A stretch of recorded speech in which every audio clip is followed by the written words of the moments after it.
المقام المحمود الخاتم لما سبق والفاتح لمن غلق المعلن الحق بالحق ابو القاسم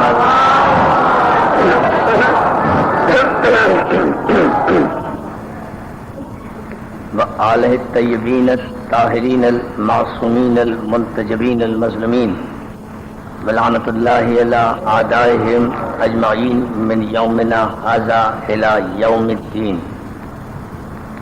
اما بعد فقد قال حق سبحانہ وتعالی فی محکم کتابہ الحکیم بسم اللہ الرحمن الرحیم افلا یتدبرون القرآن ولو کان من عند غیر اللہ لوجدوا فیہ اختلافا کثیرا. صلوات.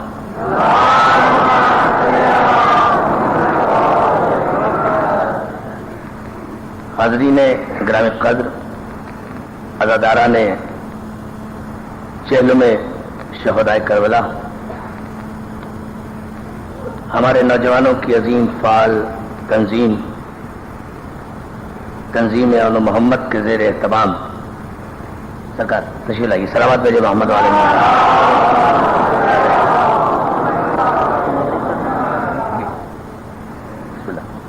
بابا بدن صلوات.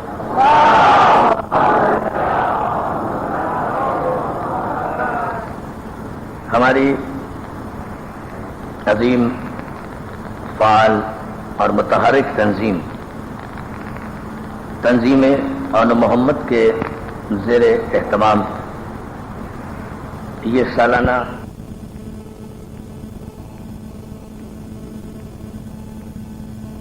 چہلم شہدائے کربلا کے سلسلے میں سورہ مبارک نساء کی روشنی میں علماء کرام کی موجودگی میں، ان کی موجودگی کی فیوض و برکات کے وسیلے سے اس عظیم حوضہ علمیہ میں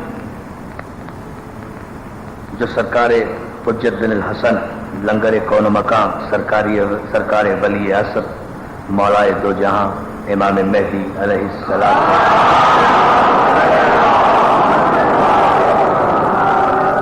کے نام نامی اور اسم گرامی سے منسوب ہے یہ مختصر سا مدرسہ جو الحمدللہ مومنین کے تعاون اور علماء حق کی سرپرستی کی وجہ سے صرف پاکستان بھر میں نہیں بلکہ ایشیا بھر میں ایک منفرد، ممتاز اور باوقار مقام رکھتا ہے احیاء علوم آل محمد کے سلسلے. اس کے وقار سے ملت کا وقار باقی، اس کے احترام سے مذہب کا احترام باقی. ہمارے مذہب کی بنیاد ہی علم پر ہے، اس لیے کہ ہم کسی ابو جہل کے بھکاری نہیں ہیں، باب علم کے پجاری ہیں. صلوات بھیجے محمد علیہ وسلم. ہمارے جیو صلوات. عزیزان محترم، ہمارے مذہب کا طرز امتیاز یہی ہے، ہمارے دین کی انفرادیت یہ ہے، ہمارے اصول دین و فروع دین کی شناخت ہی یہ ہے کہ ہمارا دین، ہمارا مذہب، ہمارا عقیدہ، ہمارے اعمال، ہمارے طریقہ اعمال، ہمارا سلیقہ عبادت درباروں کے ذریعے سے ہم تک نہیں پہنچا، علم کے دروازے کے ذریعے سے ہم تک پہنچا.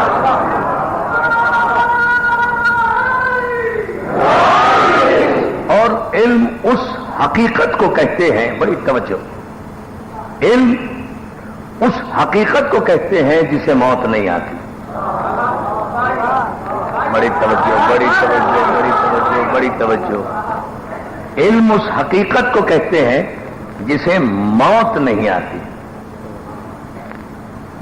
اگر علم کو موت آ جاتی نا تو جتنے ابو جہلوں کے تلواروں کے سائے سے یہ مذہب گزر کر آج ہم تک پہنچا ہے، یہ مذہب کبھی کا ختم ہو چکا ہوتا، لیکن آپ نے دیکھا کہ ہر دور کے ابو جہل مرتے رہے اور ہر دور میں باب علم اپنے علم کی آبشاروں سے مردہ ضمیروں کو حرارت حیات دے کر کسی کو سلمان بناتا رہا، کسی کو ابو ذر بناتا رہا۔ صلوات بھیجے محمد عالم۔ علم زندگی، علم زندگی ہے، علم حیات ہے، علم روشنی ہے، علم پہچان ہے، علم شناخت ہے۔ بڑی توجہ دوستو، علم شناخت ہے، علم در امتیاز ہے، علم وجہ فضیلت ہے، علم آئیڈینٹیفیکیشن ہے، علم میزان ہے، علم ترازو ہے، علم ہی سے عقل وابستہ ہے، علم ہی سے عدل وابستہ ہے، علم ہی سے عدل وابستہ ہے۔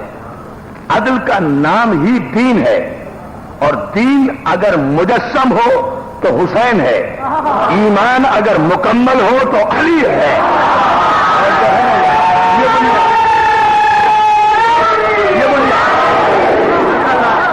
علم اللہ آپ کو سلامت رکھے۔ مل کر بلند ترین صلوات بھی بھیجے نا محمد عالم۔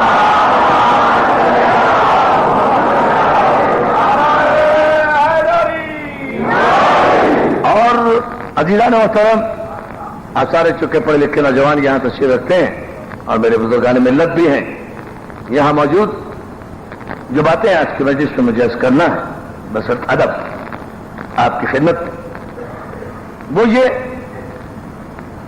کہ پروردگار عالم کی سیرت یہ رہی کہ اس نے وجہ افتخار علم کو قرار دیا، وجہ فضیلت علم کو قرار دیا، لیکن شرط یہ رکھی کہ علم کا قبلہ درست ہو۔ بڑی توجہ اس جملے پر آپ فرمائیں، اگر آپ نے اس جملے پہ توجہ فرمائی تو پھر نتائج ذرا خوبصورت سے سامنے آئیں گے۔ پروردگار عالم نے وجہ فضیلت، وجہ افتخار علم کو قرار دیا، لیکن شرط یہ ہے کہ علم کا قبلہ درست رہے۔ علم بھی نماز ہی کی طرح ایک عبادت ہے، حصول علم بھی، بڑی توجہ اس جملے پر، حصول علم بھی نماز ہی کی طرح ایک عبادت ہے۔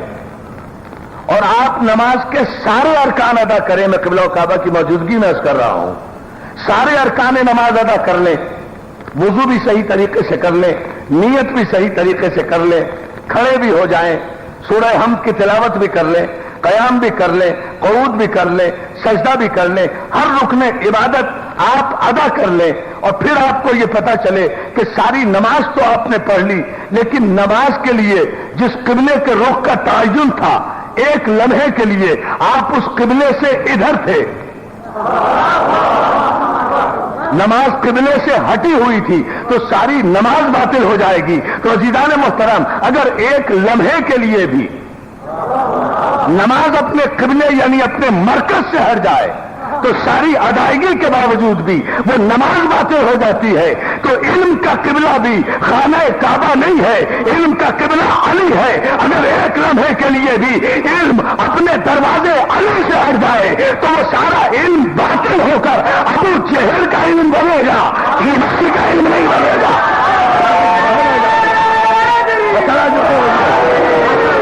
اللہ آپ کو سلامت کرے۔ سلامت بھیجے نا بابا بلال محمد عالم، اور کرتے جائیں اور فکر کریں۔ اور یہ پیمانہ مقرر کیا ہے عزیزان محترم پروردگار عالم نے، اور یہ اعلان کیا ہے قرآن مجید میں کہ هل يستوي الذين يعلمون والذين لا يعلمون۔ میزان مقرر کیا، کیا جاننے والے اور نہ جاننے والے برابر ہو سکتے ہیں؟ کیا عالم اور جاہل برابر ہو سکتے ہیں؟ بھائی یہ تو طے ہو گیا، تو کیا مسلمان نے آج تک یہ آیت نہیں پڑھی؟ سوچنا یہ ہے، ہزاروں بار پڑھی ہوگی، لاکھوں بار پڑھی ہوگی، کروڑوں مرتبہ پڑھی ہوگی، کیا مسلمان نے آج تک یہ آیت نہیں پڑھی کہ هل يستوي الذين يعلمون والذين لا يعلمون، عالم اور جاہل برابر نہیں ہو سکتے، ہزاروں بار پڑھی ہوگی. کیا قرآن کی یہ آیت مسلمانوں نے آج تک نہیں پڑھی ہوگی کہ هل يستوي الخبيث والطيب، خبیث اور طیب برابر نہیں ہو سکتے، ناپاک اور پاک برابر نہیں ہو سکتے؟ تو مسلمان کا کام صرف یہ نہیں ہے کہ وہ یہ پڑھے کہ عالم اور جاہل برابر نہیں ہو سکتے. مسلمان کا کام صرف یہ نہیں ہے کہ وہ قرآن میں صرف اس آیت کو آنکھیں بند کر کے پڑھے جائے کہ خبیث اور طیب برابر نہیں ہو سکتے. مسلمان کی شرعی ذمہ داری یہ ہے کہ وہ یہ طے بھی کرے کہ عالم کسے کہتے ہیں، جاہل کسے کہتے ہیں، پاک کسے کہتے ہیں، ناپاک کسے کہتے ہیں. یا علی یا مولا آپ کو سلام کہ پڑھے جائے کہ اصل میں پوری طاقت سے. نہ دوستو، ایسا نعرہ نہیں آیا جیسا آپ کی خدمت میں آج کی مجلس میں عرض کرنا چاہ رہا ہوں. وہ یہ ہے کہ یہ تو قرآن نے طے کیا ہے، کسی حدیث میں نہیں ہے یہ کہ عالم اور جاہل برابر نہیں ہو سکتے. تو بھائی جب عالم اور جاہل برابر نہیں ہو سکتے، یہ قرآن کا فیصلہ ہے، نہ یہ میری کتاب کا فیصلہ ہے، نہ آپ کی کتاب کا، یہ اللہ کی کتاب کا فیصلہ ہے. تو آئیے نا، اتحاد اگر قائم کرنا ہے تو اس بنیاد پر کریں کہ نہ اپنی کتاب کو میزان بنائیں، نہ میری کتاب کو تسلیم کریں. میں بھی وڈرا ہوتا ہوں، آپ بھی وڈرا ہو جائے. اللہ کی کتاب کو پیمانہ بنا لیں، کیونکہ یہ فیصلہ بھی اللہ کی کتاب ہی نے دیا ہے کہ عالم اور جاہل برابر نہیں ہو سکتے. مگر مشکل یہ ہے عزیزان محترم کہ یہاں معاشرہ 1400 برس کا یہ رہا، بادشاہوں کے زیر اثر تربیت پانے والے اور بادشاہوں کی تجوریوں میں اپنے ذہن کو رہن رکھنے والے نام نہاد صاحبان علم نے قرآن پڑھنے پر تو زور دیا، قرآن سمجھنے پر زور نہیں دیا. حالانکہ قرآن میں جتنا قرآن سمجھنے پر زور دیا گیا ہے، اتنا قرآن پڑھنے کی تاکید نہیں کی گئی. چاہے ایک آیت پڑھو مگر سمجھ کر پڑھو. ہاں توجہ ہے نا. میں آپ کو اس کی ایک مثال دیتا ہوں. صادق آل محمد امام جعفر صادق علیہ، میرے معصوم کا مدرسہ علم و فکر باب علوم رسالت کا وارث مقصد علم پر بیٹھا ہے، شاگردوں کو علوم الہیہ کی کا رزق تقسیم کر رہا ہے. ایسے میں سامنے سے ایک نوجوان آتا ہوا نظر آتا ہے. امام اسے دور سے دیکھ کر فرماتے ہیں عالم آ رہا ہے. کیا سنا آپ نے جان محترم؟ بڑی توجہ. سامنے سے ایک نوجوان شخص آتا ہوا نظر آیا، جبکہ سینکڑوں جلیل القدر اس دور کے علماء کے درمیان میں امام بیٹھے ہوئے ہیں. سامنے سے نوجوان کو آتے ہوئے آ کے دیکھا، کہا عالم آ رہا ہے. سارے لوگ حیرانگی کے عالم میں پوچھتے ہیں مولا آپ نے اس نوجوان کو آپ نے عالم کہا؟ کہا ہاں، اس لیے ہم نے اسے عالم کہا کہ روئے زمین پر ہماری نگاہ میں ہماری شان میں نازل شدہ سورہ کوثر کی صحیح تفسیر سے یہ نوجوان واقف ہے. آپ نے علم کا پیمانہ نہیں دیکھا تو آپ نے علم کا پیمانہ دیکھا جو معصوم نے مقرر کیا، یعنی جو معصومین کی شان میں نازل ہونے والی آیات کی صحیح تفسیر سے آشنا ہو، آگاہ ہو، وہ نگاہ معصوم میں عالم ہوتا ہے. اور جو ہے نا جان محترم، صلوات میرے محمد علی محمد تک، یہ ہے بنیاد.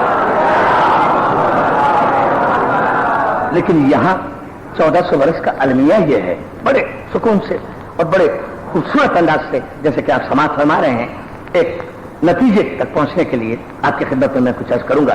اور وہ یہ المیہ تاریخ کا یہ رہا مسلمان کی کہ مسلمانوں کو قرآن پڑھنے پر متوجہ کیا گیا، قرآن سمجھنے پر آمادہ نہیں کیا گیا. توجہ. اب یہ تو سب نے پڑھ لیا کہ عالم اور جاہل برابر نہیں ہو سکتے. تو بھائی جب یہ قرآن نے فیصلہ کیا کہ عالم اور، اب توجہ کرنی ہے سارے مجمع کو، جب یہ قرآن کا فیصلہ ہے کہ عالم اور جاہل برابر نہیں ہو سکتے، تو 1400 برس سے کیوں کہتے آ رہے ہو کہ سب برابر ہے؟ تو قرآن کے خلاف میں جا رہا ہوں یا آپ جا رہے ہیں؟ توجہ ہے نا؟ صلوات بھیجو محمد آل محمد پر.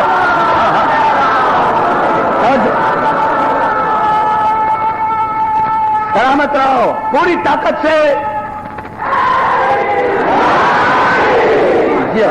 ذرا دیوار گواہی دیں کہ کہیں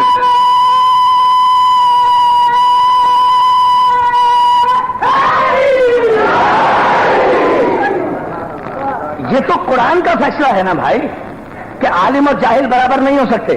تو جب برابر نہیں ہو سکتے تو پھر کس آیت کے تحت آپ نے کہا اور آج تک کہتے چلے آ رہے ہیں کہ سب برابر ہیں؟ عجیب سا سوال کر رہا ہوں میں حضور صاحب بھائی حضور سارے دوستوں کی، سارے بزرگوں کی، سارے علماء کی، سارے بزرگوں نوجوانوں کی توجہ چاہتا ہوں. شاید ایک بات میں عرض کر دوں آپ کی خدمت میں، اور وہ یہ کہ بنیاد کیا ہے، بیک گراؤنڈ کیا ہے کہ آپ نے سب کو برابر کہا. قرآن کی صریحاً خلاف ورزی کیوں کی؟ In what interest? کیا ویسٹڈ انٹرسٹ ہے؟ کیا کمزوری ہے؟ آپ ہی نے تو کہا تھا کہ ہمیں قرآن کافی ہے. توجہ ہے نا توجہ ہے نا. ہم نے تو کبھی یہ دعویٰ نہیں کیا تھا، ہم نے تو قول رسول کی وصیت کا احترام کیا. کیا قرآن مع علی و علی مع القرآن، قرآن علی کے ساتھ ہے، علی قرآن کے ساتھ ہے. الحمدللہ 73 فرقوں میں ایک ہمارا ہی مکتب فکر ایسا ہے جس کے ایک ہاتھ میں قرآن کا دامن ہے، دوسرے ہاتھ میں علی کا دامن ہے. اور ہمارا ایمان ہے کہ قرآن اگر چپ رہے تو کتاب ہے، بول اٹھے تو ابو تراب ہے. جو ہے نا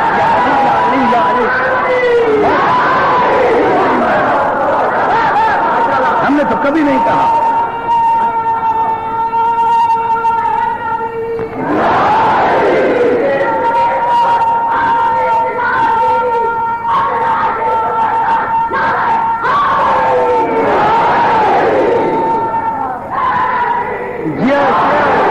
سلامت رہو مولا. اتنی بلند سلامت بھی بھیجیے محمد علی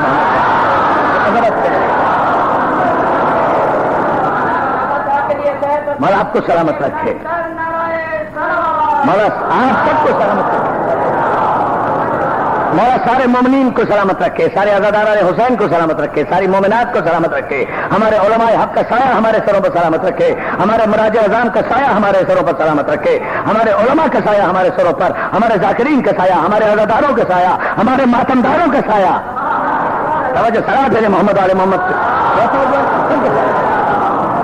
بات جو میں عرض کر رہا ہوں اس پر ذرا توجہ فرمائیں، اور وہ یہ کہ ہم نے تو کبھی نہیں یہ کہا تھا کہ ہمیں قرآن کافی ہے، اس لیے کہ ہم نے تو مقام وصیت پر پیغمبر سے سنا تھا کہ قرآن اور اہل بیت چھوڑ رہا ہوں. تو ہم تو شریعت کے اس مسئلے سے واقف تھے کہ ایک مسلمان بھی اگر مرتے وقت کوئی وصیت کر جائے،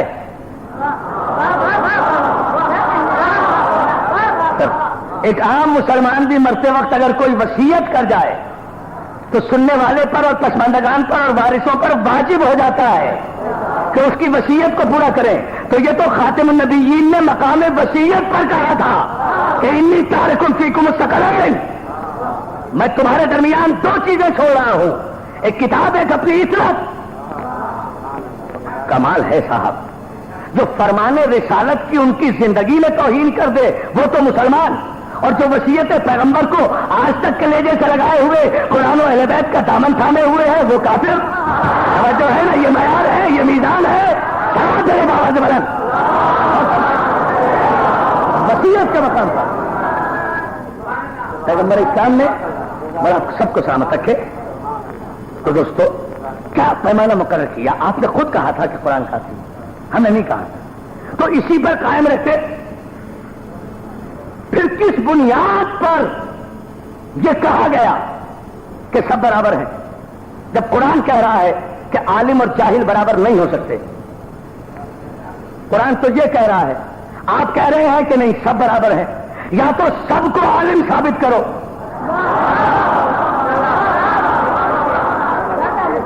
سب کے عجیب فیصلہ ہے، یا تو سب کو عالم ثابت کرو. سمجھ رہے ہیں نا میرے گفتگو کے پس منظر کو؟ یا تو سب کو عالم ثابت کرو، یا پھر قرآن کی صریحاً خلاف ورزی کے ارتکاب کی سزا کا تعین کرو. کہ جو قرآن مجید کی کھلی آیتوں کی کھلی خلاف ورزی کرے اس کے لیے سزا کیا ہے؟ تو جو ہے قرآن نے پیمانہ بنایا نا یہ کہ عالم اور جاہل برابر نہیں ہو سکتے. تو آپ نے کہاں سے لیا؟ یہ کون سی آیت ہے قرآن میں جس سے آپ نے یہ پیمانہ لیا کہ نہیں سب برابر ہے، سب ہم مرتبہ ہے، کچھ فرق نہیں ہے؟ بھائی کیسے فرق نہیں ہے؟ یا تو ثابت کرو کہ سب عالم ہے، اور جب تاریخ میں یہ جملہ موجود ہے کہ یا علی اگر آپ نہ ہوتے تو ہم ہلاک ہو جاتے، اور جو برابر کیسے ہوگے؟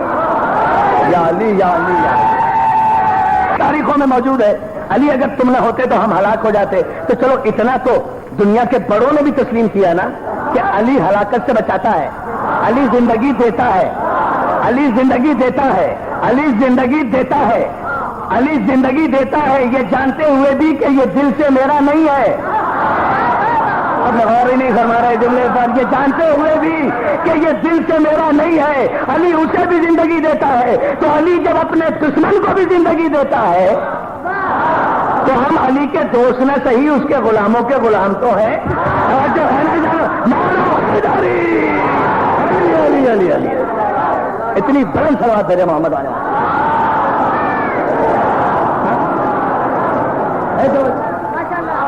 اب جب قرآن نے یہ کہا، ذرا ہلکی ہلکی سی بات ہے، ذرا سے نتیجے تک. حل یستوی الذین یعلمون والذین لا یعلمون، کیا جاننے والے اور نہ جاننے والے برابر ہو سکتے ہیں؟ نہیں ہو سکتے. کیا کلمہ پڑھنے والے اور کلمہ پڑھانے والے؟ اب میں تو ایسے گفتگو کروں گا، آپ کو بیدار ہونا ہے. کیا کلمہ پڑھنے والے؟ بھائی قرآن کا میزان تو مقرر ہو گیا نا. اب اس کے ذیل میں جتنی بھی باتیں ہوں گی اسی آیت کے مطابق ہوں گی. کیا جاننے والے اور نہ جاننے والے برابر ہو سکتے ہیں؟ تو کیا کلمہ پڑھنے والے اور کلمہ پڑھانے والے برابر ہو سکتے ہیں؟ نہیں، ابھی بھی نہیں سمجھے. کیا بت پرستی کرنے والے اور بت شکنی کرنے والے؟ نہیں، ابھی بھی نہیں. اچھا یوں سمجھ لیں، کیا کافر مادات کی آدیش میں پڑھ کر جوان ہونے والے اور آغاز سے رسالت میں جوان رسالت چوس کر جوان پیدا ہو کر جوان ہونے والے برابر ہو سکتے ہیں؟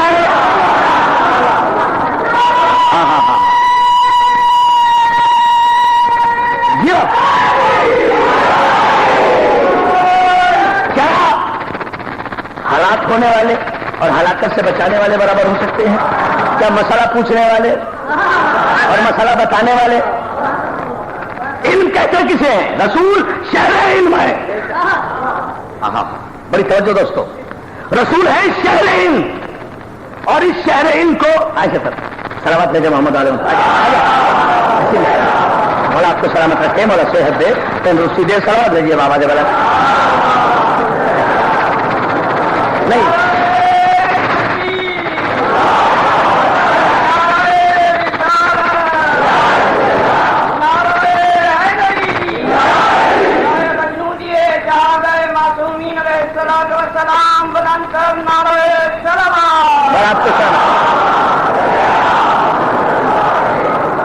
کیا مسئلہ پوچھنے والے اور مسئلہ بتانے والے برابر ہو سکتے ہیں؟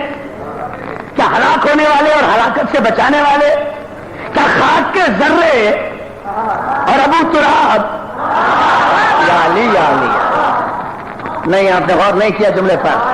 کیا خاک کے ذرے اور ابو تراب برابر ہو سکتے ہیں؟ رسول شہر علم ہے، اور رسول کا علم محدود نہیں ہے، اس لیے کہ رسول کے سر پر وما ارسلناک الا رحمۃ للعالمین کا تاج رکھا ہوا ہے.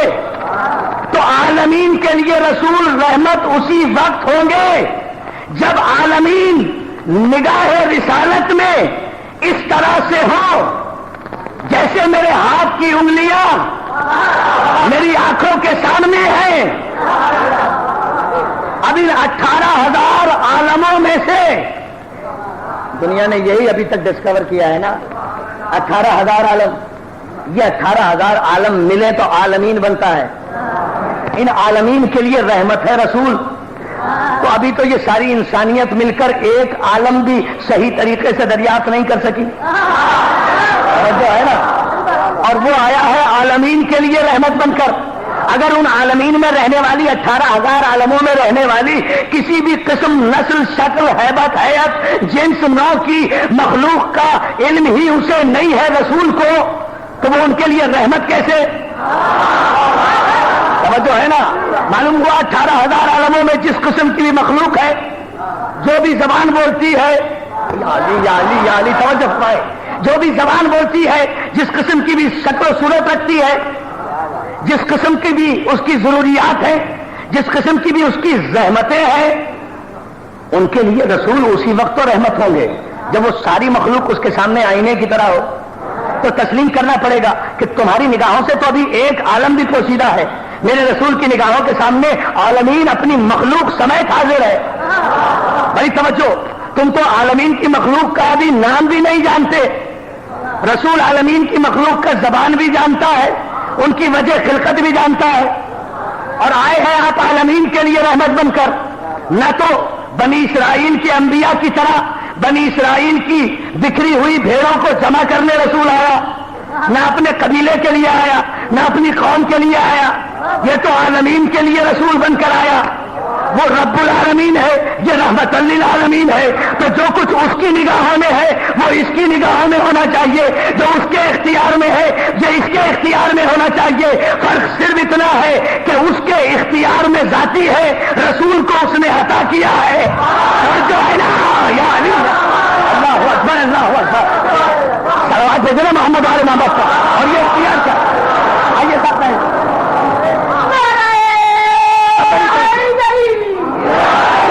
اللہ آپ کو سلامت رکھے، مولا آپ کو سلامت رکھے۔ جو میں عرض کروں گا بھی اس کی وضاحت مقرر کیا، کئی مرتبہ آ جائے گی یہ بات۔ آپ دیکھیے یہ چونکہ شعر نہیں ہے ورنہ میں کہتا، اور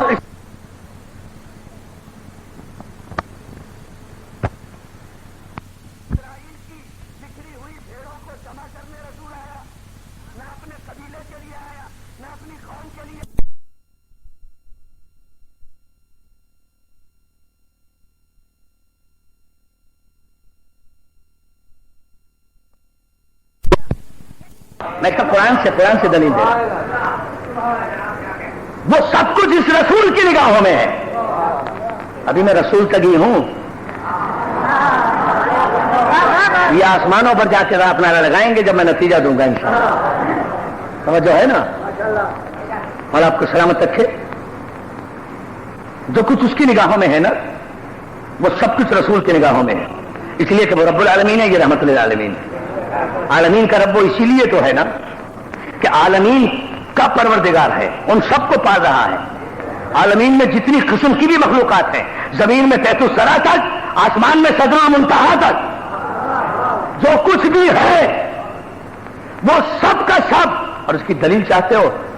میری جان قربان آمنہ کے چاند پر، میرے ماں باپ قربان اس رسول امی پر، اس عالمین کے رسول پر، کہ جس نے عجیب و غریب جملہ کہا، اگر یہ آسمان اور زمین کے کسی بھی طبقے کے مخلوق سے واقف نہیں تھا یہ رسول، تو اس نے اتنی بڑی بات کہی کیسے کہ ابو ذر سے زیادہ سچے انسان پر آسمان نے سایہ نہیں کیا۔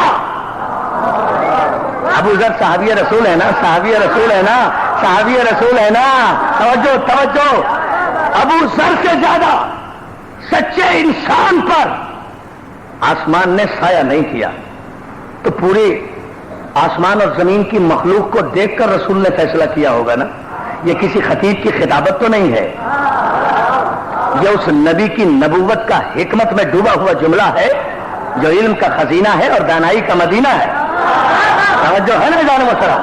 تو اس نے اگر یہ کہا کہ ابو ذر سے زیادہ، بڑی توجہ دوستو، ابو ذر سے زیادہ سچے انسان پر آسمان نے سایہ نہیں کیا، تو ساری کائنات کے راوی اکٹھے ہو جائیں، مجھے اپنے ایمان سے بتائیے کہ یہ رسول نے کہا نا اپنے صحابی کے لیے کہ ابو ذر سے زیادہ سچے انسان پر آسمان نے سایہ نہیں کیا، تب قیامت تک آسمان آسمان نہیں رہے گا۔ اگر ابو ذر سے زیادہ سچے انسان پر وہ سایہ کرے گا، یا ابو ذر کے علاوہ کسی اور کو ابو ذر سے زیادہ سچا سمجھے گا. آسمان آسمان نہیں رہے گا, توجہ کریں. تو ابو ذر سے بڑا سچا انسان زمین کے اوپر اور آسمان کے نیچے تو نہیں ہے. اب اگر کوئی ابو ذر سے زیادہ بڑا سچا بننے یا بنانے کی کوشش کرے تو وہ یا تو زمین سے نکل جائے یا آسمان سے چلا جائے. اور جو ہے نا اداروں میں اب میں ہم سے پوچھو صحابہ کی منزلت کیا ہے, ہم سے پوچھو. یہ جھنڈے اٹھانے سے اور ریلیاں نکالنے سے کیا ہوتا ہے؟ یہ دل پیش کرنے سے کیا ہوتا ہے؟ صحابہ کی عظمت اگر پوچھنا ہے تو ہم سے پوچھو. ابو ذر سے زیادہ سچے انسان پر آسمان نے سایہ نہیں کیا تو بھائی سب سے زیادہ سچی بات کیا کہی ابو ذر نے؟ آپ کہیں گے جی لا الہ الا اللہ کہا, تو وہ تو سارے صحابہ تھے, ہم نے کہا. اگر سب سے سچا کلمہ یہ ہے اور یقیناً ہے ہمارا ایمان, تو یہ تو سب نے کہا. آپ کہیں گے محمد رسول اللہ کہا, یہ تو سب نے کہا. آپ کہیں گے صاحب نمازیں پڑھی, یہ تو سب نے پڑھی. آپ کہیں گے روزے رکھے ابو ذر نے, بھائی یہ سب نے رکھے. آپ بس اگر سچی بات پر یہ سچا مجمع چھڑکے گا جب میں سچی بات بتاؤں گا. ابو ذر نے آخر ایسی کون سی سچی بات کہی کہ پیغمبر صادق و امین کو یا علی یا علی یا علی یا علی صادق و امین پیغمبر کو یہ کہنا پڑا کہ ابو ذر سے زیادہ سچا انسان آسمان کے نیچے نہیں, زمین کے اوپر نہیں. اور اتنی سچی بات کہی ہے, آہستہ سے کہوں سچی بات, اتنی سچی بات. نہیں آپ آہستہ آپ آہستہ سے نہ سنیں, میں آہستہ سے کہوں گا, آپ زور سے سننا, اس کا لطف ہے. ابو ذر نے سب سے زیادہ کون سی ایسی سچی بات کہی؟ اگر یہ سب سچی باتیں ہیں جو میں نے بیان کی تو یہ تو سارے صحابہ اکرام نے کی ہیں. ایسی کون سی سچی بات کہی کہ جو حکومت کو اتنی ناگوار گزری کہ مدینہ بدر کر دیا؟ اللہ اللہ اللہ اللہ,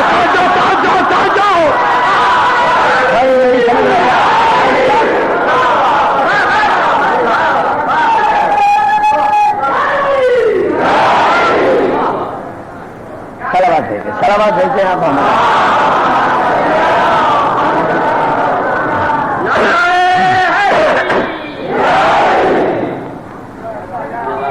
آئیے صاحب.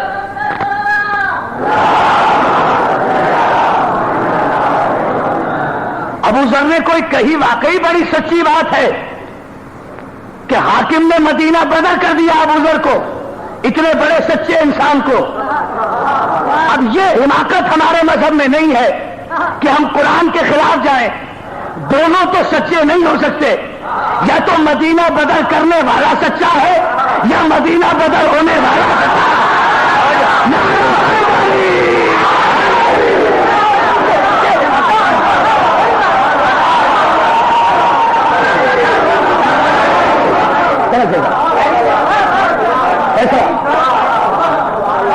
اب یہ حماقت بھائی یہ حلق سے نہیں اترتی بات ہمارے, ہم کیا کریں؟ سقراط سمجھتے ہو ہمیں زہر پلا دو, ہم زلف سیاست کی گرہ کھول رہے ہیں.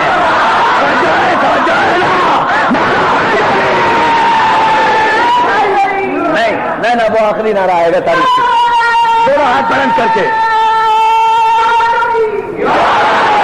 نہ سب مل کر پوری طاقت صرف کر کے جیو بیٹا جیو. علیم مولا علیم مولا علیم مولا بڑا سلامت رکھے گی علی مدد کہنے والے. یہ اسے ہماری عقل تسلیم نہیں کرتی, ہم کیا کریں؟ اس لیے کہ ہمارے مذہب کی بنیاد نہ اجماع پر ہے, نہ شورا پر, نہ قیاس پر ہے, نہ قہر پر, نہ غلبے پر, نہ تلوار پر, نہ دربار پر, نہ سرکار پر, نہ پاور آف اسٹیٹ پر, نہ پاور آف ویلتھ پر, نہ پاور آف کمیونیکیشن پر, نہ خزانوں پر. ہمارے مذہب کی بنیاد علم پر ہے, عقل پر ہے, عدل پر ہے. اور علم عقل عدل اگر مجسم ہو جائیں تو یا محمد بنتا ہے یا علی بنتا ہے. یہ ہمارا مذہب ہے, یہ ہمارا ابھی آپ کو بتاتا ہوں، ابھی اس کی میں دلیل دیتا چلا جا رہا ہوں. اتنی واضح ایسی باتیں کر رہا ہوں کہ جسے میرے نوجوان دوست آبزرو کریں اور اپنے ذہنوں کے کمپیوٹر میں فیڈ کریں. اور وہ یہ ہے کہ آخر ابو ذر نے ایسی کون سی سچی بات کہی جس کی انہیں سزا بھی ملی؟ اس لیے کہ یہ تو ازل سے چلا آ رہا ہے کہ سچی بات کہنے والے کو سزا تو ملتی ہے. توجہ ہے نا، اس میں مسلم اور غیر مسلم کی قید نہیں ہے. سقراط کو کوئی اسلام کے نام پہ زہر کا پیالہ نہیں پینا پڑا سچی بات کہنے پر. صلوات لیتے محمد علیہ محمد. سچی بات توجہ ہے نا، تو بات تو ہو رہی ہے جان محترم سچی بات کی. تو مجھے سزا بھی نظر آتی ہے کہ کوئی ایسی سچی بات تو کہی ہے ابو ذر نے. اور in the latest language of international politics doctor Ali Shariati نے، جو ایرانی انقلاب کے پس منظر کے بنیادی بانیوں میں سے ہیں، جنہوں نے ذہنی پرورش کی ہے ایک سوئی ہوئی قوم کو بیدار کرنے کے لیے، اس صدی کے سب سے عظیم انقلابی رہنما سرکار آیت اللہ خمینی کی قیادت میں جو یہ عظیم انقلاب برپا ہوا ہے، اس میں جو ذہن تیار کیے ہیں وہ ڈاکٹر علی شریعتی نے کیے ہیں. اور انہوں نے جو لیٹسٹ اصطلاح استعمال کی ہے ہم شیعوں کے لیے، وہ اصطلاح یہ ہے کہ وی آر آل ابوذیرینز. میرے پڑھے لکھے نوجوان سمجھ رہے ہیں میرے جملے کہ ہم ابوذیرینز ہیں. کبھی موقع ملا تو میں آئی ول ڈیفائن اٹ کہ ابوذیرینز ہمیں کیوں کہا جاتا ہے، یہ کبھی بتاؤں گا. لیکن یہاں سے سرسری گزر رہا ہوں، مگر ایک سچی بات بتانا چاہتا ہوں. سچی بات، اچھی بات، خوبصورت بات. یہ چاہے 1 گھنٹے میں سن لیں یا 2 گھنٹے میں یا 2 منٹ میں، یہ آپ کی سماعت پر ہے، آپ کے خوبصورتی پر ہے، آپ کے ذہنوں کی آمادگی پر ہے. غور فرمائیں اس جملے پر عزیزان محترم کہ آخر کون سی ایسی سچی بات کہی ابو ذر نے کہ ایک مسلمان نے ایک مسلمان کو مدینہ بدر کیا، شہر بدر کیا. اب یہ ہمارے ذہن میں اور عقل میں اور حلق کے نیچے نہیں اترتا کہ ان دونوں میں صحیح کون ہے. ٹھیک ہے نا، چلو اس بحث میں بھی نہیں پڑتے ہم، لیکن اتنی بات تو معلوم کرنا ہمارا حق ہے نا، اسلامی حق، جمہوری حق. توجہ اسلامی حق، جمہوری حق کہ ہم یہ معلوم تو کریں کہ کون سی ایسی سچی بات کہی کہ جس کی سزا میں مدینہ رسول چھوڑنا پڑ گیا. رسول کی نگاہ میں سب سے زیادہ سچے صحابی کو. تو جان محترم نہ یہ مجھے کسی تاریخ میں ملا، نہ روایت میں ملا، نہ کسی راوی نے وجہ بتائی. اس لیے کہ مورخ بھی بکا ہوا، راوی بھی بکا ہوا، محدث بھی بکا ہوا. بنی امیہ اور بنی عباس کے بادشاہوں کے ہاتھوں بکے ہوئے راوی اور مورخوں نے بس یہ تو لکھا کہ مدینہ بدر کیا، یہ نہیں لکھا کہ کیوں کیا. مگر علم تو ترقی کر رہا ہے نا. علم ترقی کرتے کرتے علوم مشرقی اور مغربی کا مطالعہ کرنے کے بعد خاک مدینہ و نجف کو اپنی آنکھ کا سرما بنانے والا مصور پاکستان علامہ اقبال وہ تو چپ نہیں رہ سکا. اس نے نعرہ مستانہ لگا کر تاریخ کے چہرے پر پڑے ہوئے 1400 برس کے پرانے نقاب کو اتار کر ایک طرف رسول کی پیشین گوئی کو سچ ثابت کیا، دوسری طرف ابو ذر کا جرم بتا دیا اور سچائی بتا دی کہ ابو ذر نے اپنی زندگی میں بڑی توجہ نوجوانوں سب سے سچی بات یہ کی تھی کہ علامہ اقبال نے کہا کہ نعرہ حیدر نوائے بوزرست گرچہ از حلقے بلال و کمبرست. علی کا نعرہ اصل میں ابو ذر کی آواز ہے، وہ بلال کے گلے سے نکلے یا کمبر کے گلے.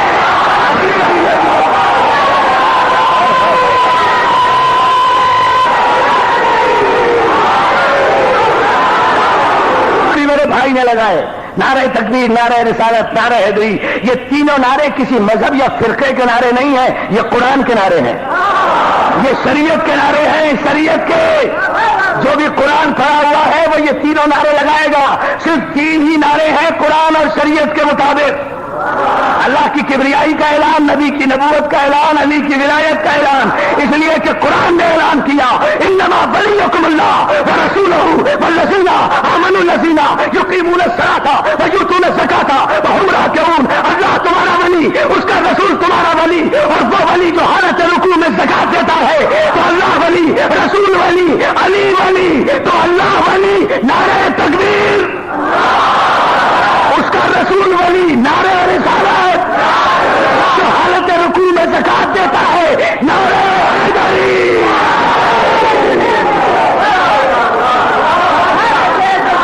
یہ تکمیل ہے ولایت، اس لیے کہ ساری قوتیں سمٹ کر ولایت میں آتی ہیں۔ آپ نے سوچا ہی نہیں جملے کو، کبھی کبھی ہمیں بہت تفصیل میں جانا پڑ جاتا ہے دوستوں کو سمجھانے کے لیے۔ ساری قوتیں سمٹ کر ولایت میں آتی ہیں۔ نبوت کی قوت بھی ولایت میں، رسالت کی قوت بھی ولایت میں، امامت کی قوت بھی ولایت میں، خلافت کی قوت بھی ولایت میں۔ یا علی یا علی یا علی، میرے مولا ذرا کہنے بیدار کر دے، میں ایک عجیب سے جملہ کہنے جا رہا ہوں۔ رسالت کی قوت بھی ولایت میں۔ ہر نبی نبی ہے لیکن ہر نبی رسول نہیں ہے، ہر رسول رسول ہے لیکن ہر رسول ولی نہیں ہے، ہر رسول ولی ہے لیکن ہر ولی امام نہیں ہے۔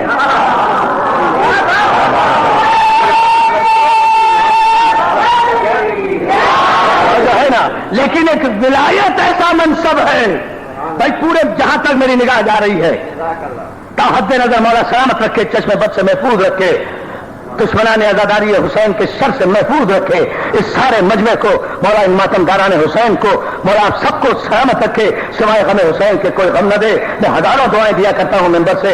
اذان محترم، یہ جملہ منزل تشکر پر کہہ رہا ہوں کہ ساری قوتیں سمٹ کر ولایت میں آتی ہے۔ کیوں؟ وجہ، لاجک، سبب، منطق کیا ہے؟ اس لیے کہ اللہ نبی کا خالق تو ہے، نبی نہیں ہے۔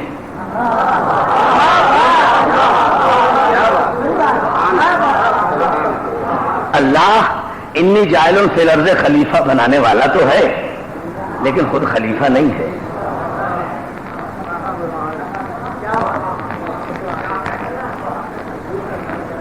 یا ایھا الرسول بلغ، اللہ رسول کا خالق تو ہے، رسول نہیں ہے۔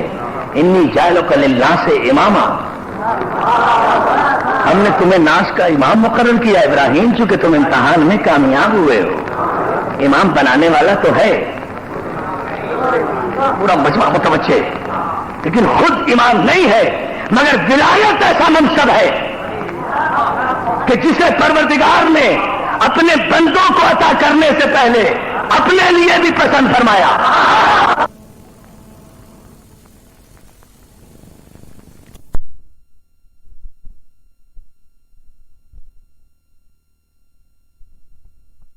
تو ایک مثال اور دے دوں،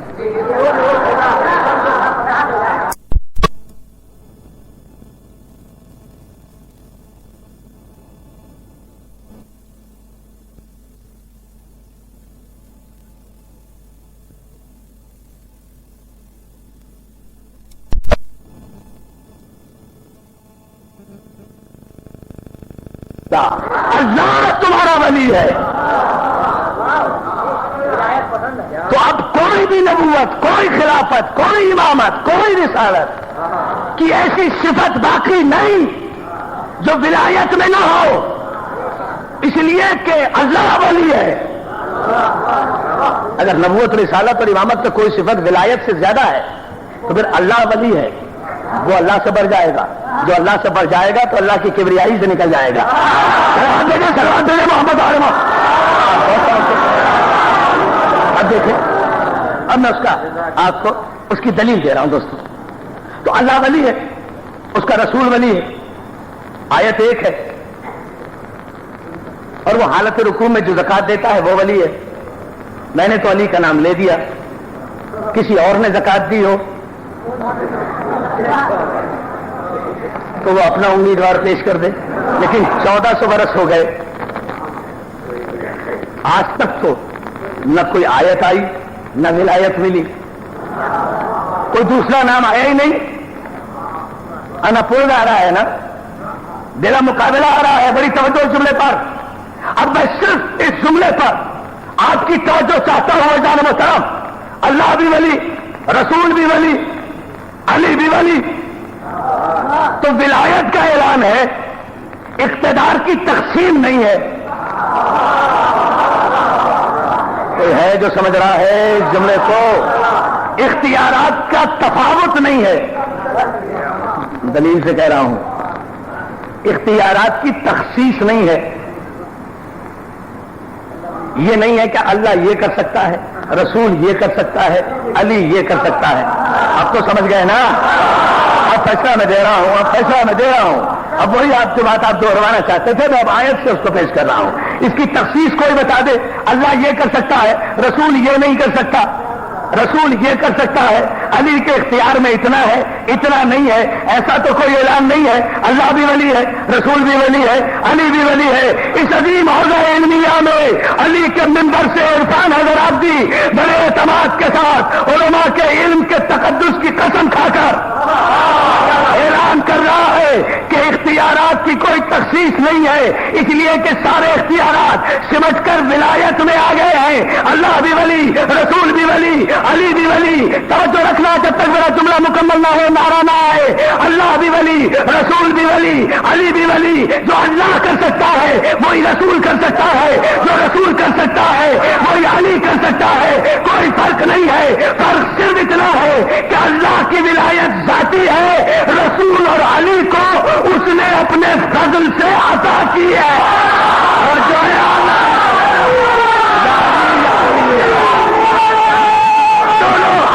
کر کے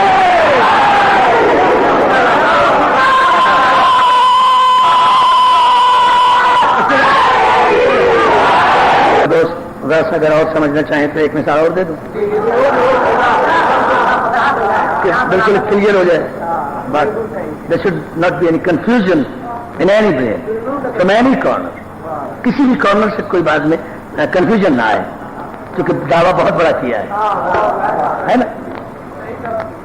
صحیح، الحمدللہ۔ اس ممبر سے آدمی غلط بول ہی نہیں سکتا۔ یہ اس ممبر کا کمال ہے، یہ اس ممبر کا فیض ہے، پڑھنے والے کا فیض نہیں ہے، سارا صدقہ ہے صاحب ممبر کا۔ توجہ ہے نا؟ سلام میرے محمد آل محمد پر۔ اس کی مثال بالکل ایسی، اب آپ کیسا، اللہ بھی ولی، رسول بھی ولی، علی بھی ولی۔ میرے جان یہی سوال اجمیر میں سوئے ہوئے خواجہ معین الدین چشتی علیہ الرحمہ سے یہ سوال کیا تھا اجمیر میں سوئے ہوئے خواجہ سے کسی شخص نے کہ صاحب آپ ولی ہیں؟ کہا ہاں۔ کہا علی بھی ولی ہے؟ کہا۔ کہا آپ تو اپنے آپ کو علی کے دروازے کا سگ بتاتے ہیں؟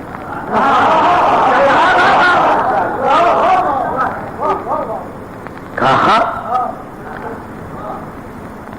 بھائی بہت طویل قصیدہ ہے نا خواجہ میری 37 شعر۔ نہیں سگے ہوئے شعر جان ہم نہیں بیٹا، وہ قلندر کا ہے یار، سمجھو میری جان، سمجھتے رہو تو جو بات ہے وہ قلندر کا ہے قصیدہ، وہ نہیں، ایک طویل قصیدہ ہے خواجہ معین الدین چشتی علیہ الرحمہ کا، جن کی ہے شاہ حسین مشہور بھائی، جو اجمیر میں سوئے ہوئے ہیں، سمجھ گئے؟ ان کا ایک طویل قصیدہ ہے۔ اس طویل قصیدے کا مقطع جو ہے نا، اس مقطع میں انہوں نے اپنے آپ کو علی کا سگ کہا ہے۔ اب چاہیں تو میں آپ کو اس کے 2 شعر سنا دیتا ہوں، اگر آپ سنیں، کیونکہ بات کو سمجھانا ہے، اس لیے بڑا طویل قصیدہ ہے، لیکن میں آپ کو 1-2 شعر اس کو سنا دیتا ہوں، جہاں انہوں نے ایک فیصلہ بھی دیا ہے، اور شاید یہ فیصلہ بھی عصر حاضر میں اطلاق ہو جائے۔ بہت سو کے دماغ میں جو خناس گھسا ہوا ہے نا، تو دماغ کا خناس بھی نکل جائے۔ خواجہ اجمیری نے کہا گفتار خارجی را باہر مکن اگرچہ قالت رسول گوید کس بس قیل و قالش۔ خارجی کی بات کا کبھی یقین نہ کرنا، اگر وہ یہ بھی کہے کہ قال قال قال رسول اللہ، علی یا علی یا علی یا علی مولا بیدار شاہ. کافر کی بات کا نہیں کہہ رہے,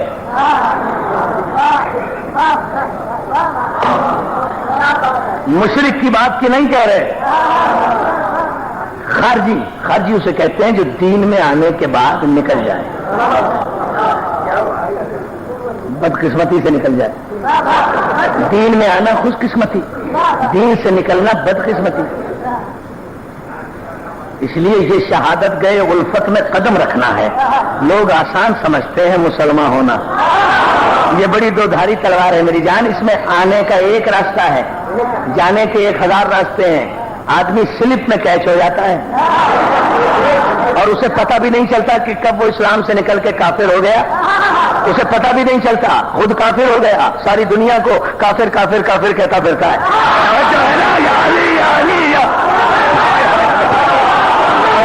گفتار خارجی را سبحان اللہ. باور مکن اگرچہ قالت رسول کو جائے کس بس قیل و قالش. خارجی کی بات کا کبھی یقین نہ کرو اگر وہ یہ بھی کہے کہ یہ رسول نے کہا ہے.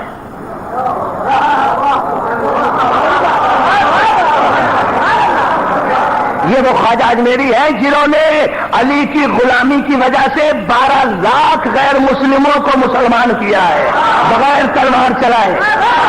یا علی سلوات دیجیے آپ. گفتار خارجی رہا باور مکن.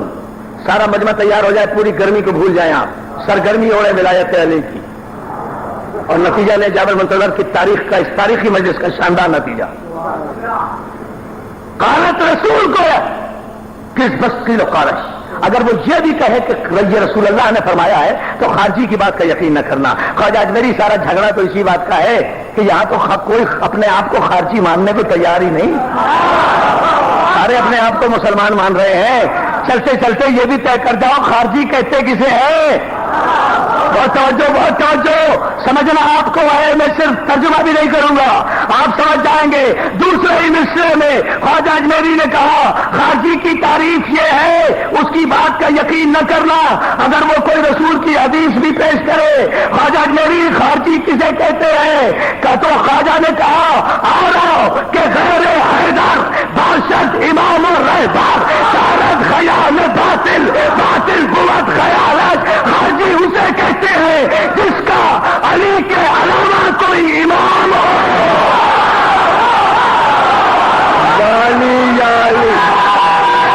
رحمت عالم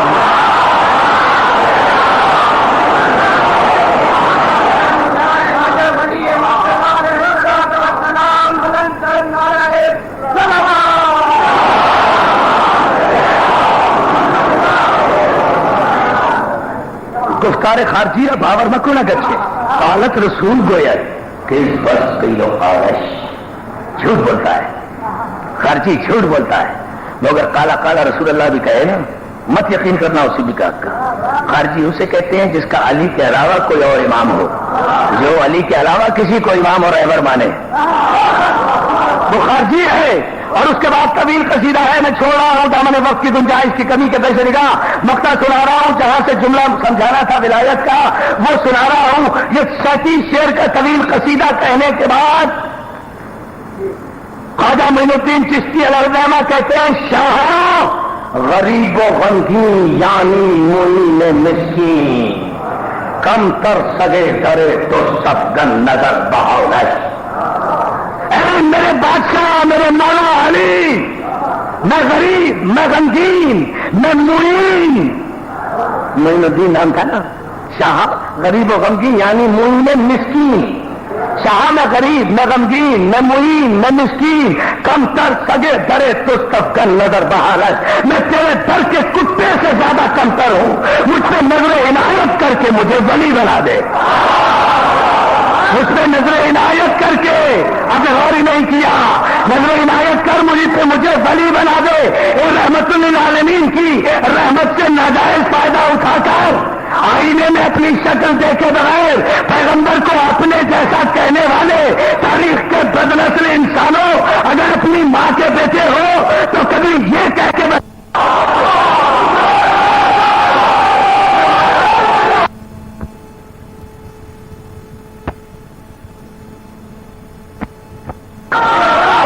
نبی ہم جیسا، نبی ہم جیسا، نبی ہم جیسا، اگر واقعی اپنی ماں کے بیٹے ہو تو کوئی اٹھے اور کہے کہ علی ہم جیسا، اس لیے کہ جو بھی یہ کہے گا کہ علی ہم جیسا، آج میرے منہ پہ تماچا مار کے کہے گا کہ تم علی جیسا کیسے ہو گیا، پہلے علی کے کتے کا تو جواب لا۔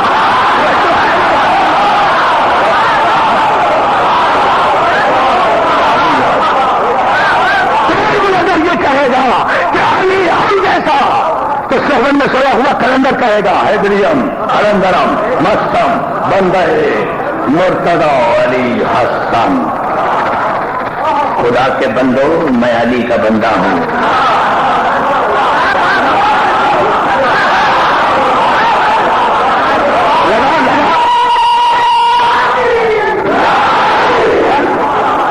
خدا کے بندو،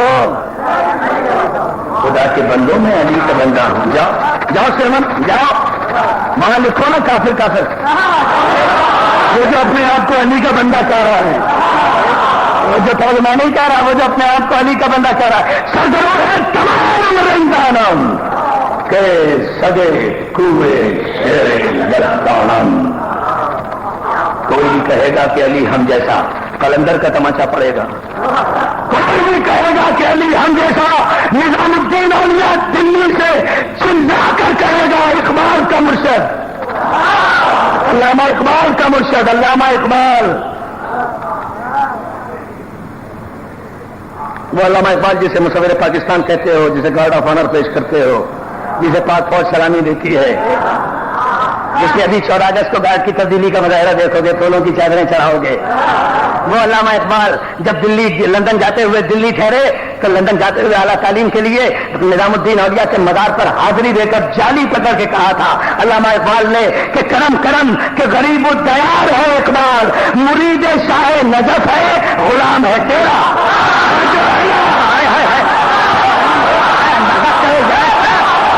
کیا سن رہا ہے زمانہ؟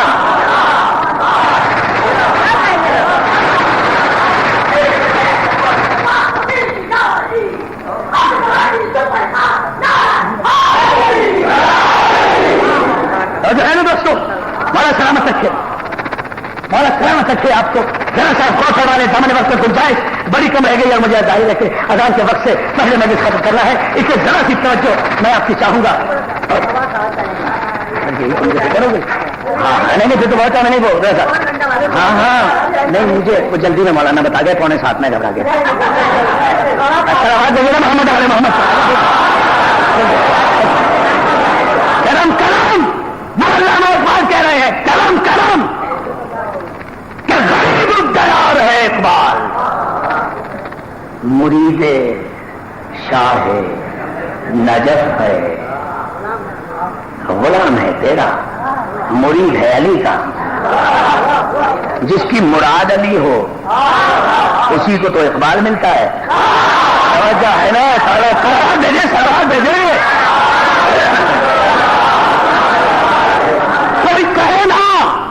کوئی کہے کہ میں علی جیسا، نظام الدین اولیاء اٹھ کر تماچا لگائیں گے کہ تم علی جیسے کیسے ہو گئے۔ نظام الدین حیات دارت،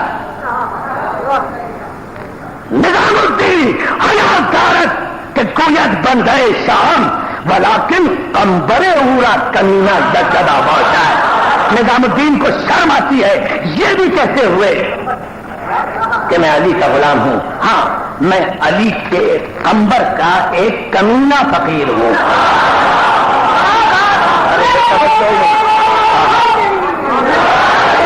توجہ ہے تو خواجہ اجمیری سے پوچھا، بات آگے بڑھتی چلی جائے گی، نتیجہ دے جاؤ۔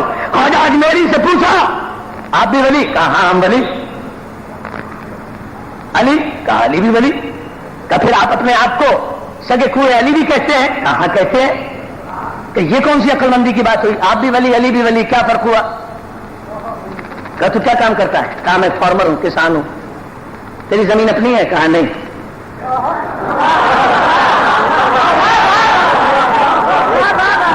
توجہ کریں جملے پر. ایک ذہن بھی ادھر ادھر ہوا نا ساری محنت خراب ہو جائے گی دوستوں. پوری توجہ.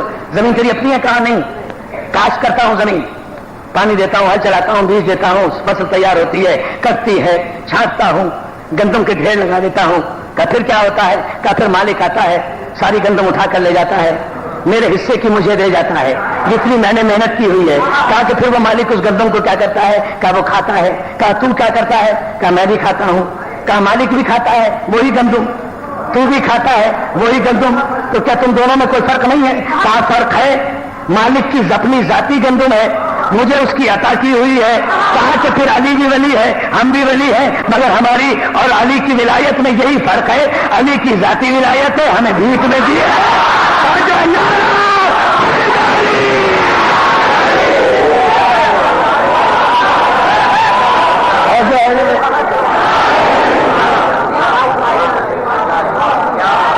اللہ تمہیں سلامت رکھے. بڑا شکر.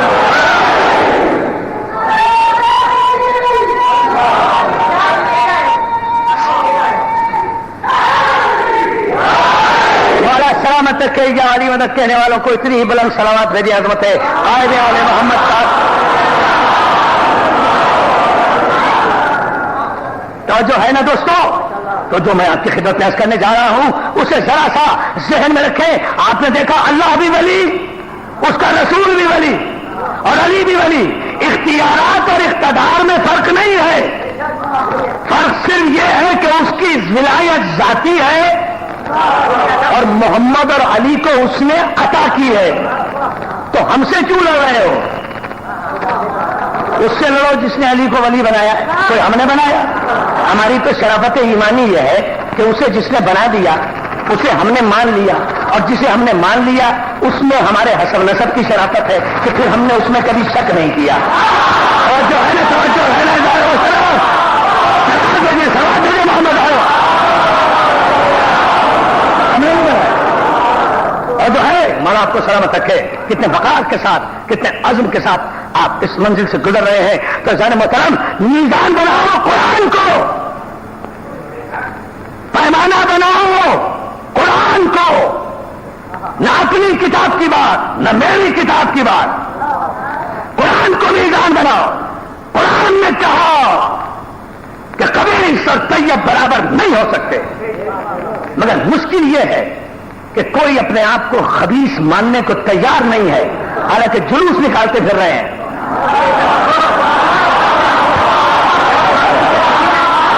آپ غور ہی نہیں کر رہے تو میں کیا کر رہے ہیں جو ہے نا. لیکن مجال ہے کوئی خبیث اپنے آپ کو خبیث مان لے. ہاں توجہ توجہ.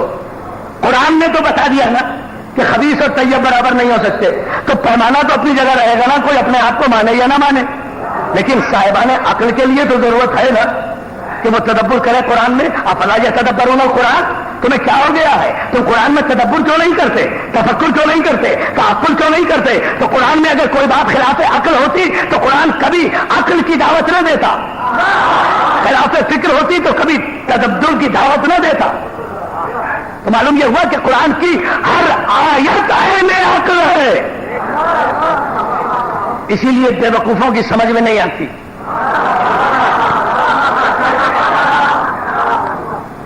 فیصلہ آج ہی ہوگا, اسی مجلس میں ہوگا انشاءاللہ. جب مسئلہ ہے تو اسی مجلس میں ہوگا, اور پوری توجہ قرآن ہی سے فیصلہ ہوگا. اور اس کو ذہن میں رکھیں, اور باقی فیصلہ میں انشاءاللہ جو کروں گا وہ 28 صفر کو کروں گا موچی دروازے میں, اگر زندہ رہا بھائی جعفر علی میر کے یہاں جو مجلس ہوتی ہے اس تاریخی مجلس میں وہ فیصلے کروں گا انشاءاللہ. میں وہ فیصلے روکے ہوئے ہوں یہاں کی تمام مجالس میں. آپ ذرا سا اس جملے پر توجہ فرما لیں عزیزان محترم کہ مسئلہ یہ ہے کہ کوئی خبیث اپنے آپ کو خبیث ماننے کو تیار نہیں ہے. یہ تو سب ماننے کو تیار ہے کہ خبیث اور طیب برابر نہیں ہے, ناپاک اور پاک برابر نہیں ہے. بھائی بڑا سیدھا سا اصول ہے, نہ اپنی کتاب سے نہ آپ کی کتاب سے.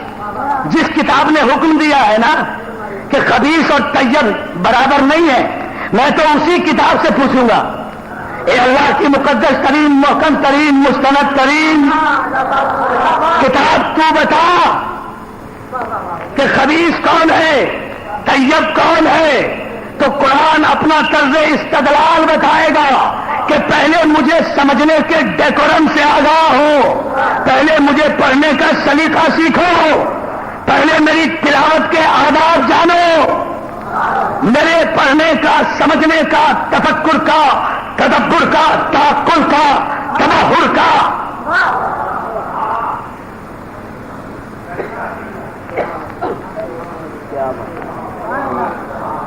سلیقہ یہ ہے کہ اگر خبیث اور طیب میں فرق معلوم کرنا چاہو تو پہلے طیب کو پہچانو، پاک کو جانو کہ میں نے طیب کسے کہا۔ تو قرآن نے آواز دی سورہ مبارک احزاب میں، قرآن مجید کا 33واں سورہ، انما یرید اللہ لیذھب عنکم الرجس اہل البیت ویطہرکم تطہیرا۔ مل کر میں اپنے سارے نفوس کو پاکیزہ کرنے کے لیے صاحبان کثیر پر بلند ترین صلوات۔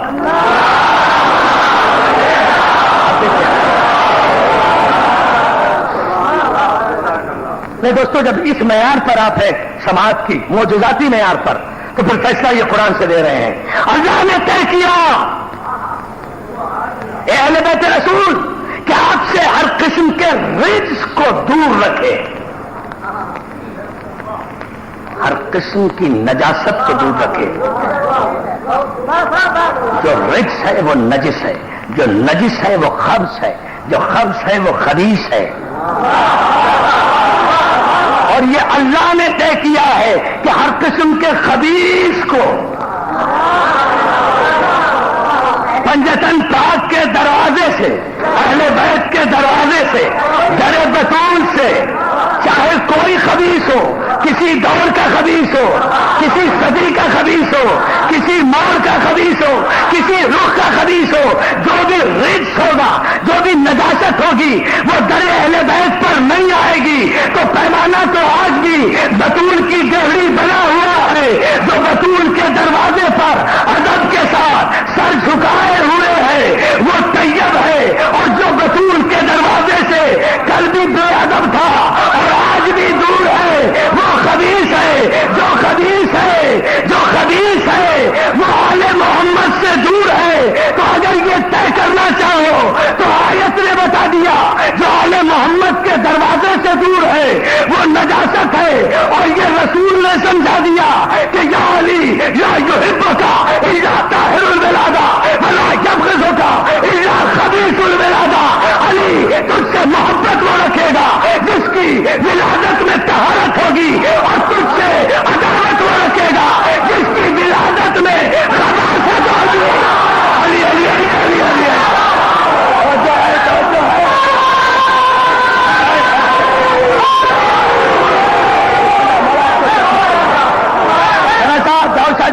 جی بھائی کے ساتھ شکیل بھائی، مولا آپ سب کو سلامت رکھے، آپ کی دلی دعائیں، تمنائیں، آرزویں، جتنے مومنین مومنات یہاں آئے ہیں مولا تنظیم آل محمد کو، ان کے نوجوانوں کو، ان کے بزرگوں کو، ان کے خاندان والوں کو، ہمارے شاہی کو، ان کے بچوں کو، مولا سب کو سلامت رکھے۔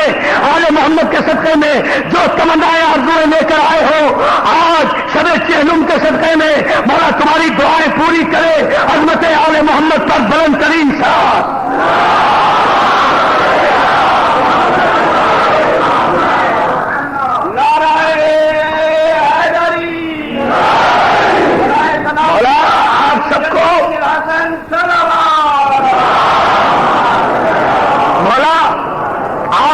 سلامت رکھے، جتنے جہاں جہاں عزاداران حسین بستے ہیں مولا سب کو سلامت رکھے، جہاں جہاں مولا کے ماننے والے بستے ہیں مولا سب کو سلامت رکھے، مولا علماء حق کا سایہ ہمارے سروں پر سلامت رکھے۔ جتنے بیمار ہے بصدقہ بیمار کربلا، کیونکہ بعد میں شبی برآمد ہونی ہے، دعا کا وقت نہیں ہوگا، اس لیے یہ ساری دعائیں کر رہا ہوں۔ جتنے بیمار ہیں مولا بصدقہ بیمار کربلا ان سب کو صحت کاملہ عطا فرمائے۔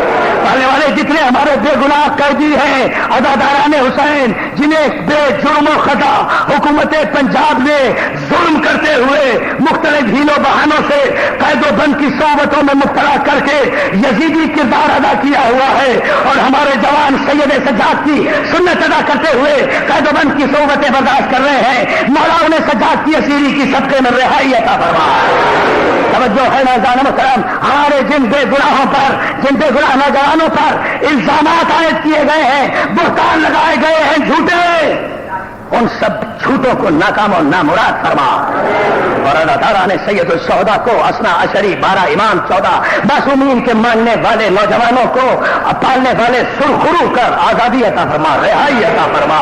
جہاں جہاں ملک میں کل چہلم برپا ہو رہا ہے اور عزاداری ہو رہی ہے، مولا عزاداری حسین کے ان جلوسوں کو اپنے حفظ و امان میں رکھ کر دشمنوں کی نظر بد سے محفوظ فرما۔ ہمیں کامیابی اور کامرانی سے حسین کا ماتم کرنے کی توفیق عطا فرما۔ جتنی توفیق ہمارے ماں باپ نے اپنے دودھ کی شرافت میں ہمیں پلائی ہے، اتنا ہی ماتم کرنے کی توفیق عطا فرما۔ سینے پر ماتم کر سکتے ہیں سینے پر کریں، کچھ پر زنجیر مار سکتے ہیں کچھ پر زنجیر مار کے ماتم کریں، ہاں کر سکتے ہیں آہ کر کے ماتم کریں، آنسو بہا کر سکتے ہیں آنسو بہا کر ماتم کریں۔ مولا جتنی توفیق ہمیں دی ہے ہمیں ذکر حسین کرنے کی توفیق عطا فرما۔ بچے تو اگلے برس ہم ہیں اور یہ غم پھر ہے جو چل بسے تو یہ اپنا سلام آخر۔ بھائی مجھے معاف کریں گے آپ، گفتگو خود بخود عجیب منزل میں مڑ گئی۔ عزادارو، مولا میرے نوجوانوں کو جنہوں نے اس مجلس کا اہتمام کیا ہے، اس مقدس مدرسے میں، اس مقدس علمی دانش کے مرکز میں، مولا انہیں سلامت رکھے۔ یہ شبیہ تابوت برآمد کریں گے۔ میں مسائل پڑھنے سے پہلے آج ایک سوال کرنا چاہتا ہوں، پڑھوں گا بھی تفصیل سے، اس لیے میں نے یہ وقت سارا شارٹ کٹ کیا ہے جتنا میرا جی چاہتا ہے، جتنا مولا کو منظور ہوگا، مگر ایک جملہ کہوں، پورے مجمع سے ایک سوال کروں گا۔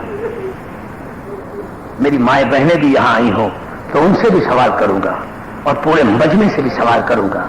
جوانوں تم سے بھی سوال کروں گا، بوڑھوں تم سے بھی سوال کروں گا، علماء تم سے بھی پوچھوں گا، بزرگوں تم سے بھی سوال کروں گا۔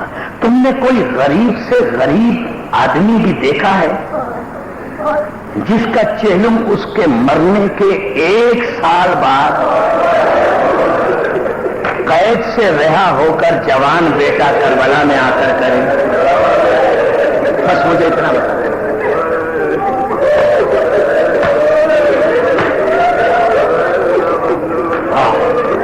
دیکھا غریب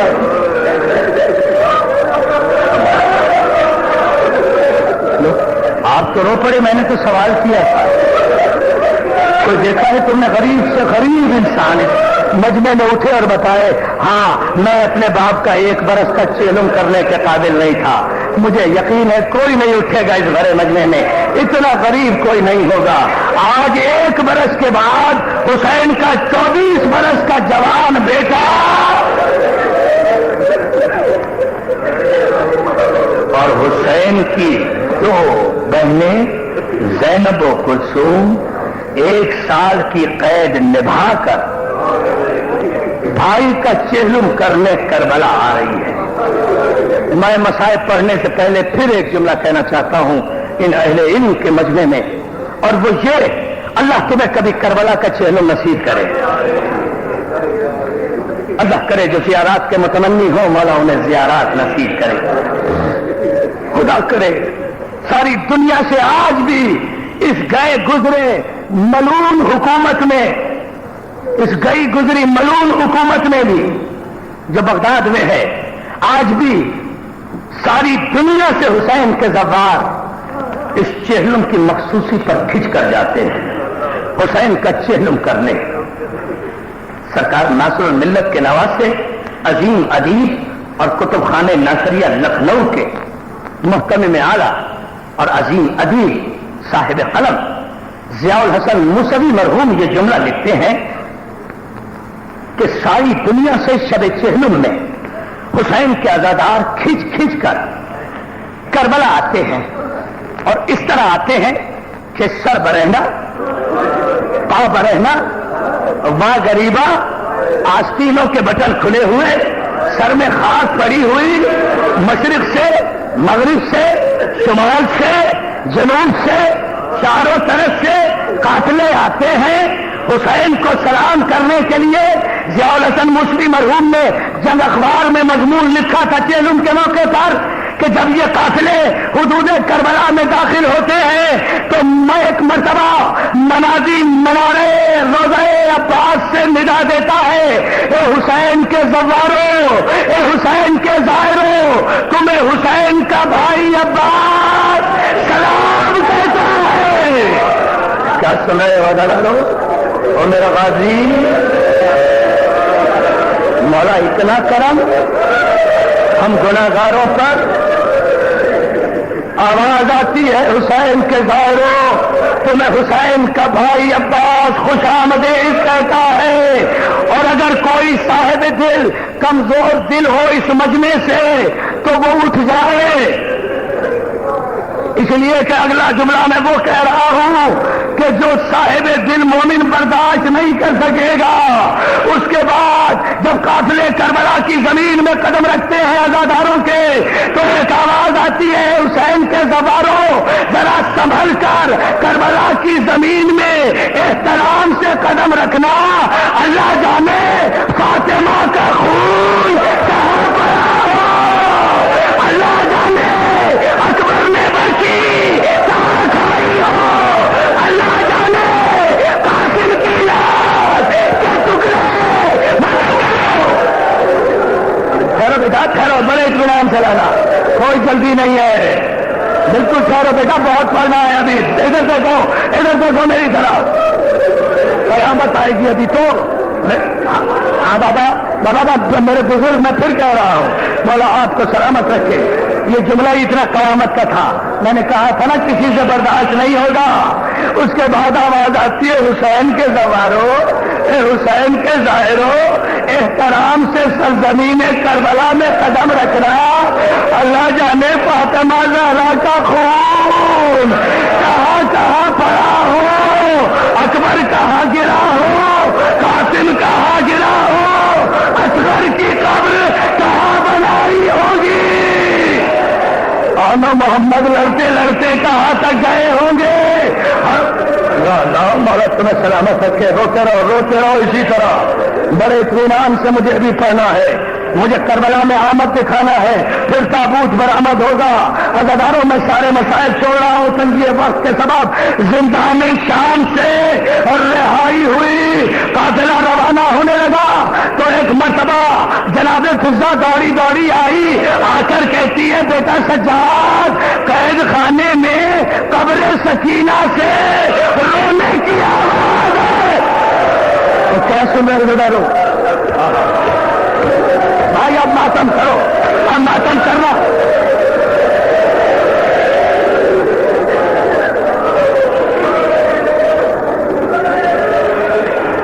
جب میں علامہ رشید ترابی علی اللہ مقامہ کا جملہ پڑھوں گا اس جملے پر تابوت برآمد ہوگا، اس سے پہلے نہیں، اشارہ دے چکا، روتے جانا دیکھنا، درو دیوار روئیں گے جامع منتظر کے، حسین کے غم کا موجودہ دیکھو تم۔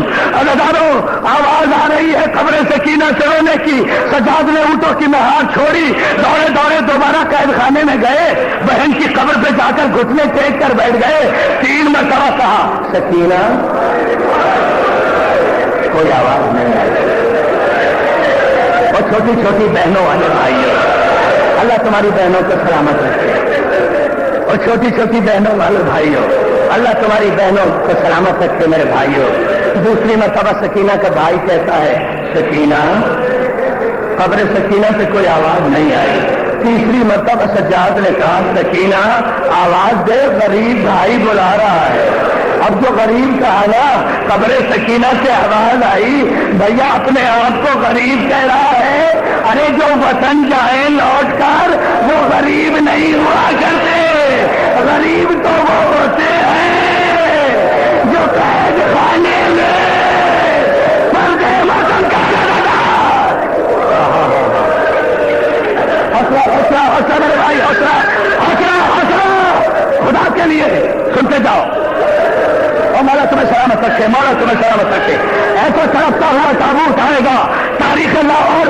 اس طرح کا پرسہ نہیں دیا ہوگا اگر میرے مولا نے چاہا۔ عزادارو، آج بڑی قیامت کی رات ہے، آج بڑی قیامت کی رات ہے، آج ماتم کی رات ہے، آج حسین کو ماتم کو ترسنے والی بہن قبر سکینہ سے آواز آئی، بھائی تم تو غریب نہیں ہو، غریب تو وہ ہوتے ہیں جو وطن سے دور ہو۔ بھیا تم تو وطن جا رہے ہو، تم تو خوش نصیب ہو، سکینہ مجبوری ہے ورنہ تجھے اکیلا چھوڑ کر نہ جاتے۔ اور آج والوں جملہ سن لینا، قبر سکینہ سے آواز آئی، اچھا بھیا جب وطن جاؤ تو بہن سغرا کو میرا سلام کہنا، اور کہنا قیدی پردیسی بہن نے سغرا تجھے سلام بھیجا ہے اور اس پیغام دیا ہے کہ سغرا اچھا ہوا جو تم مدینے سے نہیں آئی، ارے تماچے تو نہیں کھائے، گنڈے تو نہیں چلے، کرتا تو نہیں چلا، درباروں میں تو نہیں گئی، بازاروں میں جزاک اللہ کیے ماتم کیے جاؤ، اسی طرح ماتم کیا جاؤ۔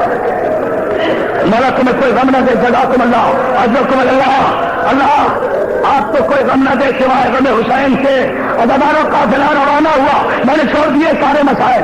قافلہ جیسے ہی حدود کربلا میں آیا اور نہر فرات، علامہ رشید فرابی کا جملہ، میں بیٹا جب اشارہ کروں جب تابوت لانا، اس سے پہلے نہیں،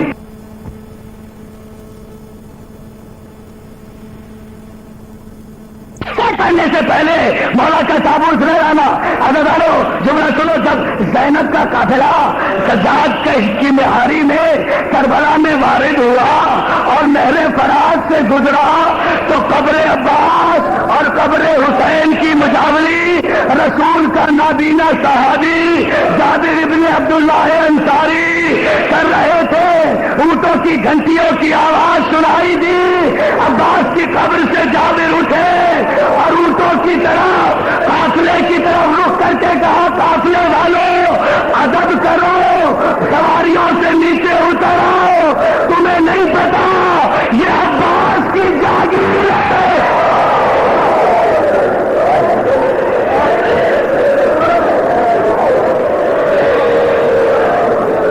سانس لے لو، مجھے پتا ہے جو شعر مجھے پڑھنا ہے میر انیس کا وہ کوئی برداشت نہیں کر سکے گا۔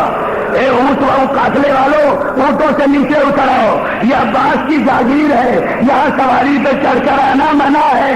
جیسے ہی جابر نے اتنا کہا، ایک مرتبہ محمل کے پردے پہ ہاتھ پڑا، زینب کی آواز آئی، بیٹا سجاد جابر ابن عبداللہ سے کہو ایک مرتبہ پھر بجائے کس کی جاگیر ہے۔ جی بھائی جی آہستہ پڑھ رہا ہوں، اطمینان سے پڑھ رہا ہوں، بالکل اطمینان سے پڑھ رہا ہوں۔ آپ روئے جتنا چاہے روئے، سال کا آخری رونا ہے۔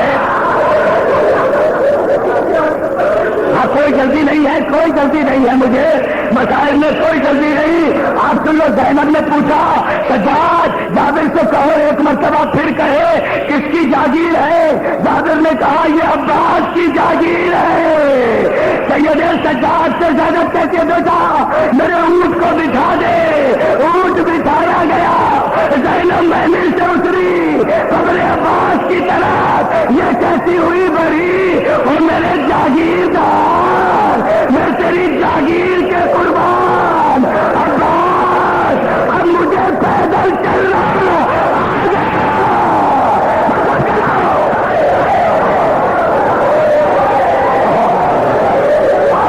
اور میرا غازی، میں شان سے ہاں بھائی چلا چلا، اور میرے غازی 9 میل پیدل چلی ہوں اور اللہ آ گیا۔ جیسے ہی زینب قبر عباس کی طرف بڑھی، میرے غازی کی قبر میں زلزلہ آیا، آواز آئی جابر، ارے یہ کیا غضب کر دیا، ارے میری شہزادی اور میری قبر پہ پیدل چل کے آ رہی ہے۔ جابر نابینا ہے، انہیں جیسے ہی پیدا چلا حسین کی بہن آ رہی ہے، اندھی آنکھوں پر ہاتھ رکھ کے کہا السلام علیکم یا اہل البیت النبوہ۔ جزاک اللہ، روتے رہو۔ عزاداروں میں نے سارے مسائل چھوڑ دیے، 2 جملے ایک شعر۔ زینب قبر عباس سے گزر گئی، سیدھی قبر حسین کے پاس پہنچی، اپنے آپ کو بھائی کی قبر پہ گرا کر ایک جملہ کہا، حسین حسین زینب آ گئی۔ لوگ شیر سن لو، میں مجلس ختم کر رہا ہوں۔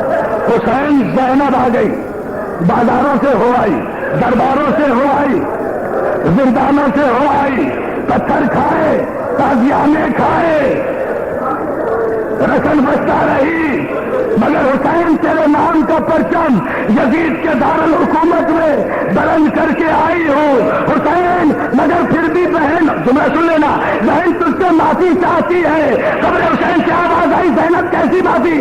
حسین مجھے معاف کر دینا، میں خود تو آ گئی، تیری سکینہ کو زندان میں چھوڑ آئی، تابوت مولا کا رہا ہے، کرسا دو فاطمہ کو، چہرے مشرقین کا نور اٹھ رہا ہے، جناب حسین کا فاطمہ حسین۔ سکینہ سے کوئی آواز